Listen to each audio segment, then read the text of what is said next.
Hi, and welcome. You're listening to the X22 Report. My name is Dave, and this is episode 1675B, and today's date is September 27th, 2018, and the title of the episode is Distraction, Swamp Fighting Back, Remain Calm. Now, before I get started, I wanted to talk about privacy on how the NSA, CIA, social media, corporations are tracking and spying on us 24/7. First, let's take a look at what happened the last couple of weeks here. Now, T-Mobile confirmed that the telecom giant suffered a security breach on its U.S. servers on August 20th that may have resulted in the leak of some personal information of up to 2 million T-Mobile customers. The leaked information included name, billing, zip code, phone number, email address, account number, and account type, prepaid or postpaid. These companies are being hacked over and over, and these hackers are downloading all this information. Apple right now has forced Facebook VPN app out of the iOS store. Why? Because they were stealing users' data. So Facebook removed its mobile VPN app called Anavo Protect from the iOS App Store after Apple declared the app violated the iPhone maker's App Store guidelines on data collection. Now, for those people who are unaware, Anavo Protect is owned by Facebook, and the VPN app was supposed to protect users' data. Instead, Anavo Protect became a data collection tool for Facebook, and it helped the company to track smartphone users. So what does this mean? It means they are watching, listening, and tracking all of us, connecting to our microphones and cameras. Now, it is up to each and every one of us to protect ourselves. How do you do this? Well, you use a VPN, virtual private network. I use Virtual Shield. It allows you to transport yourself somewhere else in the world, and the trackers will not know your true location. Now, Virtual Shield VPN is one of the easiest VPNs to use in the world, one of the fastest VPNs, and their no-log policy protects its users from any data breaches. Now, this month is Virtual Shield's end-of-month blowout sale by offering up to 70% off VPN plans and discounts on all premium add-ons, including Protection Plus, residential access, monthly maintenance, phone support, and VIP performance plans. And don't forget about IdentiSafe, which allows the customers the ability to block off computer microphone and camera access from any unwanted spies and hackers. Now, for anyone that is paranoid about the government watching or listening to every move they make via computer, IdentiSafe is for them. So check out the link below, and remember, we all have the right to remain private. Let's get into the economic collapse, political and geopolitical news. Now, the deep state, the swamp, they are fighting back any way they possibly can.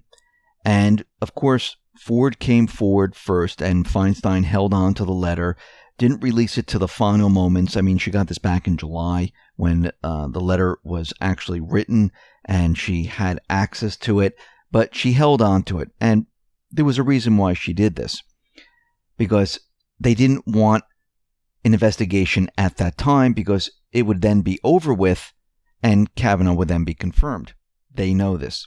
They waited for the last minute to postpone the confirmation.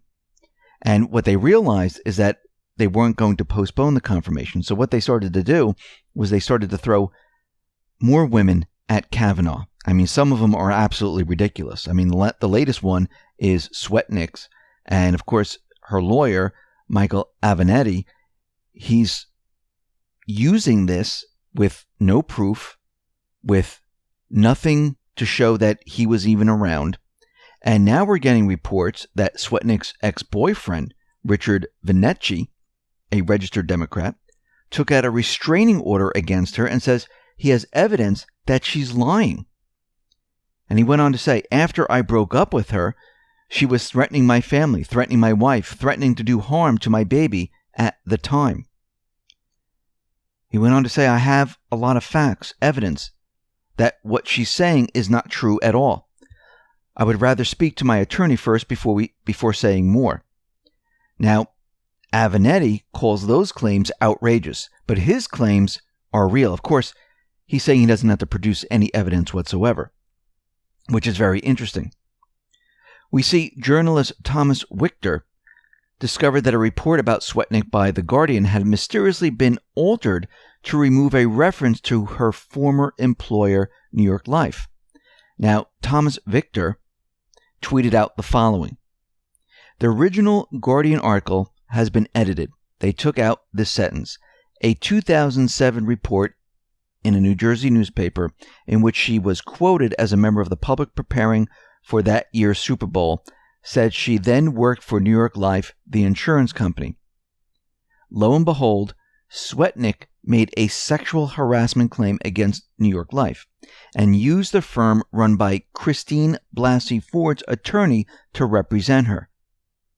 Now, this is very interesting. Thomas Victor went on to say, the accuser also doesn't list her time at New York Life on her resume. So this was a totally coordinated hit job. Now, more information came out, and there were two men that claimed to be the real culprits behind the assault on Ford.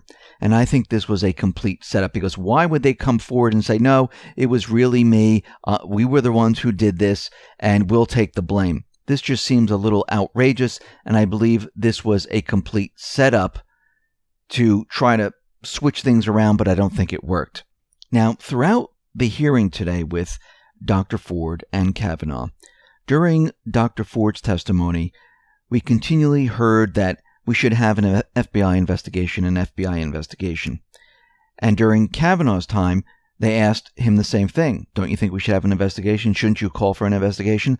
And the reason why they keep harping on this is because they want this postponed, and they're trying to do whatever they possibly can to postpone this, instead of really looking at the evidence that is right in front of them.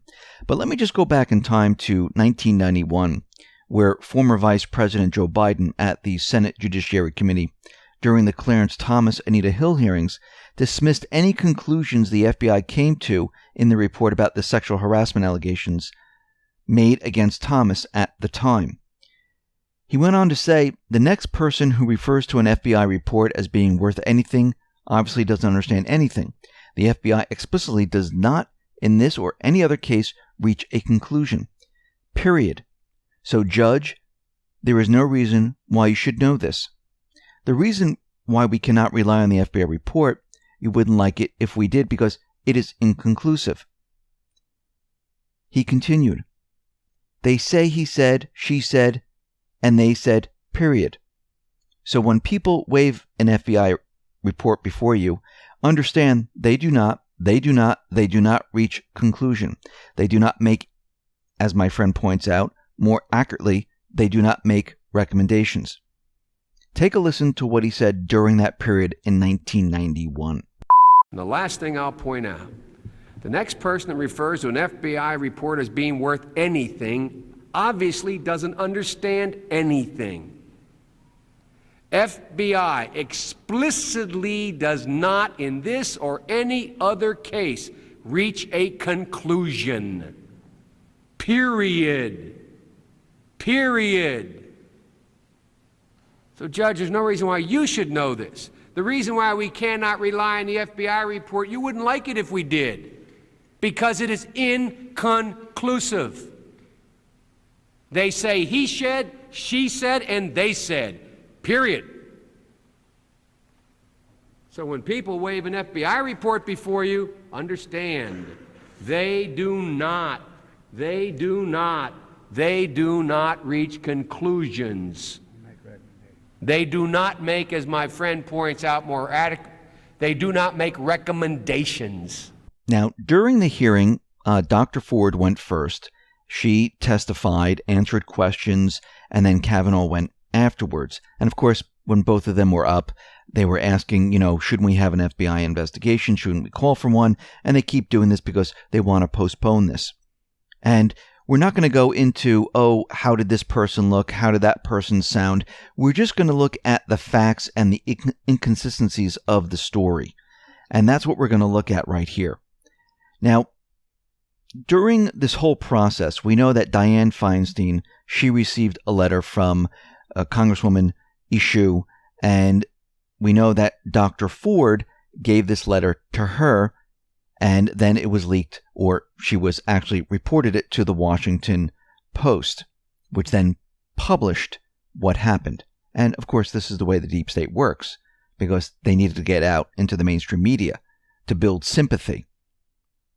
And during this time, way back when, they knew once Kavanaugh was the choice of Trump, they should have said, well, wait a minute, we have this individual, we should have an investigation. But they didn't do this. They waited, and they waited, and they waited until the very end. And during this time, They said, hey, Dr. Ford, why don't you come here and give us your testimony? Explain to us what happened. She said, I can't go there because I'm afraid of flying. So I can't fly to D.C. Now, when Rachel Mitchell was cross-examining Blasey Ford during the Senate Judiciary Committee, she asked her about her fear of flying. And this whole thing started to fall apart. Under questioning by Mitchell, Ford admitted that she had in fact flown across the country to make the hearing. She had also flown to the East Coast for a vacation with family in August. Actually, she said she did this every year. She flew to the East Coast to be with family. She also admitted flying frequently for her work and for her hobbies, including surfing vacations in Hawaii, Costa Rica, French Polynesia. And right there and then, if you're afraid of flying, and I know actually one person who's afraid of flying, they can't step on a plane. They have to drive to different places. So if you're truly afraid of flying, you would not be flying all over the country, or all over the world, actually. So that's the first thing. Now, during this whole hearing, they were asking her certain questions. And Blasey Ford says she can't remember if she gave her therapist notes to a reporter, but the Washington Post claims that they had them. So this was just a couple of months ago. So a couple of months ago, she could not remember if she handed over her notes. But 35 years ago, she's 100% sure that it's absolutely Kavanaugh. Now, this is kind of strange. You don't remember if you gave your notes over to the Washington Post? This is kind of odd. So we also have inconsistencies with her dates. Now, Ford told the committee she first met with Issue's staff on July 18th and again on July 20th to discuss the sexual assault allegations and how she could proceed going forward. And she went on to say, I met with her staff on July 18th and with her on July 20th, describing the assault, discussing my fears about coming forward. Later, we discussed the possibility of sending a letter to Ranking Member Feinstein, who is one of the state's senators, describing what occurred. My understanding is that the representative Issue's office delivered a copy of my letter to Senator Feinstein's office on July 30th. The letter included my name, but also requested it be confidential. But her written testimony, sent to the Judiciary Committee for review ahead of time, stated that she met with Issue a week earlier than when she told the committee. On July 9th, 2018, I received a call from the office of Congresswoman Anna Issue after Mr. Kavanaugh had become the nominee. I met with her staff on July 11th and with her on July 13th, describing the assault and discussing my fear about coming forward. Later, we discussed the possibility of sending a letter to Ranking Member Feinstein, who is one of my state senators, describing what occurred. My understanding is that Representative Issue's office delivered a copy of my letter to Senator Feinstein's office on July 30th, 2018. The letter included my name, but requested that the letter be confidential. So, before she told us it was the 18th and 20th, and now it's the 11th and 13th. Something doesn't match up. So, Kavanaugh has filed an affidavit swearing under penalty of perjury that he didn't do anything. Mark Judge swore under penalty of perjury that he didn't witness anything or participate in anything. Now, Ford, she decided that, listen, I will take a polygraph test. Now, she was in town during that period because her grandmother just passed away. So on the same day, or maybe the day after, her grandmother's funeral, she decided to go ahead with the polygraph test. And the polygrapher came to her. And they asked her questions. Was there a video camera there? Was there audio showing you taking this test? And she didn't remember a camera or anything else. She just remembers being hooked up. I mean, most of the time, they have a camera on a tripod. And they face it toward you. Most of the time, they say they're going to record this. They may take a couple of test shots saying, let me hear your voice. Let's make sure this records. And they go ahead with it. So she doesn't remember if there's a video or audio, which means most likely there was no video or audio there, which means there's no evidence that it was her who actually took it.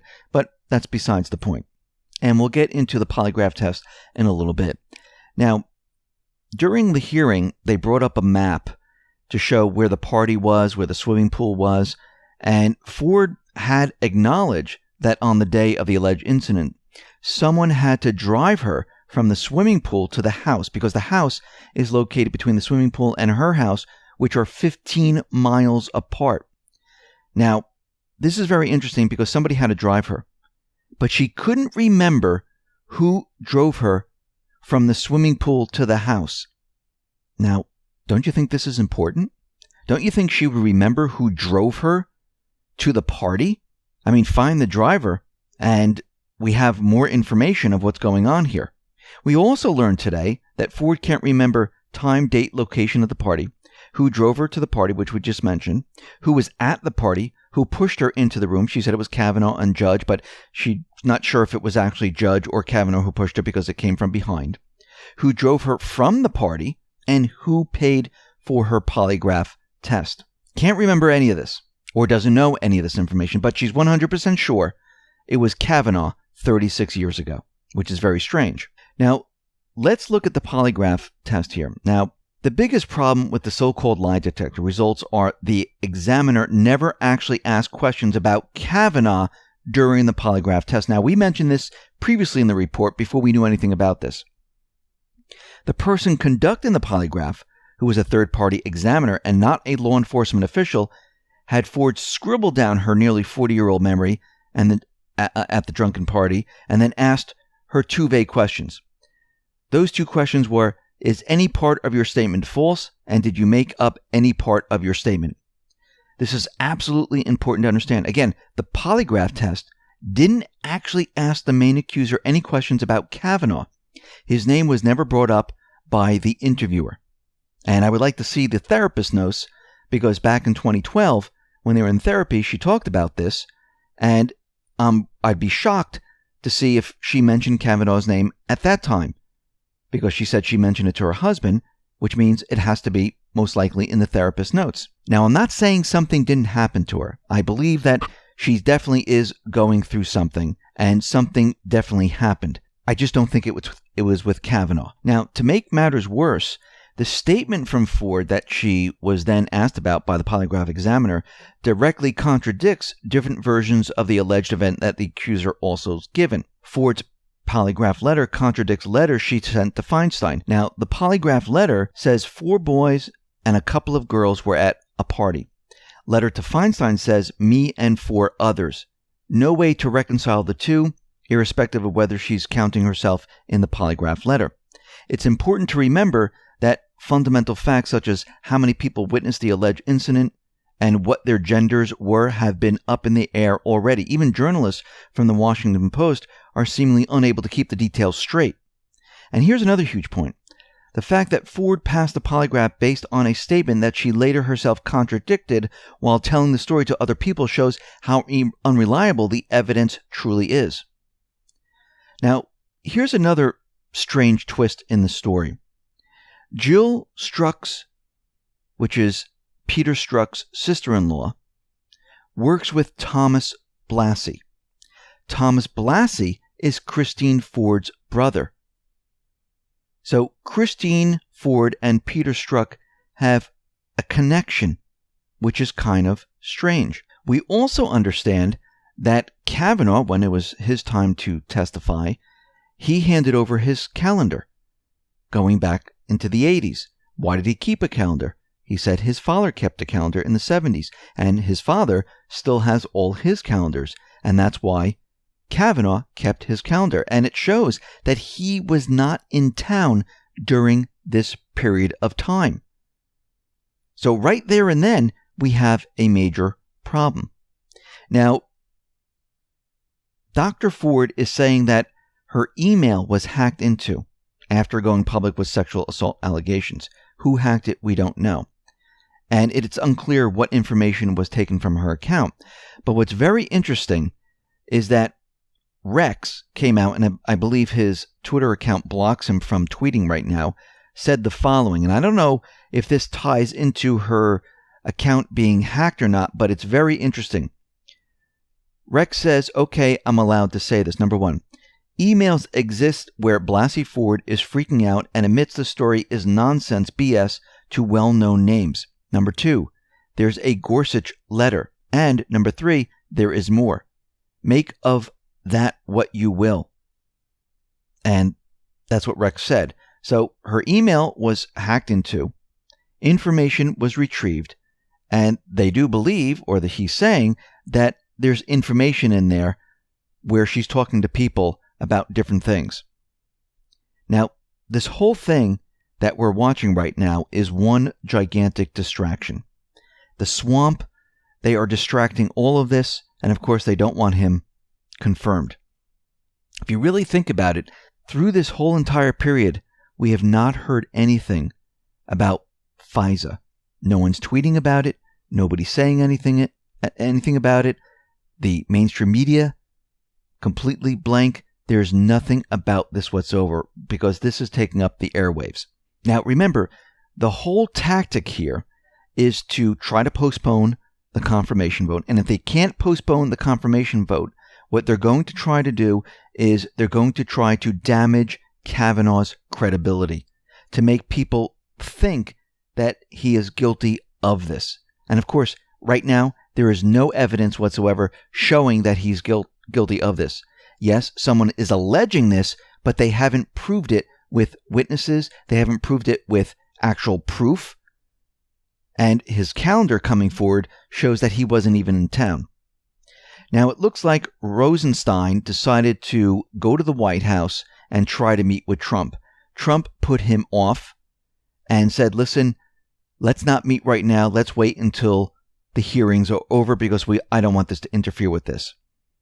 So Rod Rosenstein is still trying to meet with Trump, and every time Trump continually says, you know something, this is not the right time.